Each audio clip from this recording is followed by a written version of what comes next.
Hello guys, വീണ്ടും ഞാൻ നമ്മളൊരു പരമടമ സ്റ്റാർട്ട് ചെയ്ത സമയത്താണ് നമുക്ക് ഒരു സ്പാസ് കിട്ടി. പീക്കിലായിരുന്നു പോകുന്ന കാര്യമായിരുന്നു ഒപ്പം കൊണ്ട് നോക്കണം.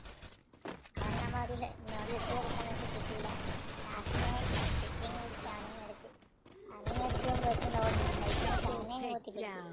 കുത്തിപ്പിടിച്ച് നമ്മ പോകുന്ന ഒരു പെണ്ണും കൊടുത്ത് പിന്നെ പറ്റിയില്ല. ഇന്നത്തെ നമ്മൾ സ്കാർഫ് പിന്നെ എടുത്താണെങ്കിൽ നമ്മൾ അടിച്ചു അവൻ നമ്മൾ തലയടിച്ച് പൊടിച്ച് നമ്മളെ ഇങ്ങനെ നോക്കാക്കി. നമ്മൾ പതുക്കെ ഡിമിറ്റൊക്കെ ഇട്ടങ്ങ് പൊങ്ങി. ഡിമിറ്റൊക്കെ നമ്മളിട്ട് പൊങ്ങി ഗൂവാളൊക്കെ ഇട്ട് ചാവാൻ വന്നു. അവൻ്റെ MP40 എനിക്കാണെങ്കിൽ ഹെൽമെറ്റും ഇല്ല. ലാസ്റ്റ് അവനാണെങ്കിൽ മേലെ കൂടി ചാടി വരികയായിരുന്നു. ഞാൻ പതുക്കെ ഗൂവാളങ്ങ് പൊട്ടിച്ച് നെക്കിയങ്ങ് വന്നു. പിന്നെ നോക്കുന്ന സ്നേഹത്തിനിരിക്കണം കൊടുത്ത് അതങ്ങനെ വയ്പ്പിച്ചു. പിന്നെ സോണിൽ കൂടെ കയറുമ്പോഴാണെങ്കിൽ അവർക്ക് നമ്മളെയാണ് അടിച്ചു. നമ്മളാണെങ്കിൽ കയറി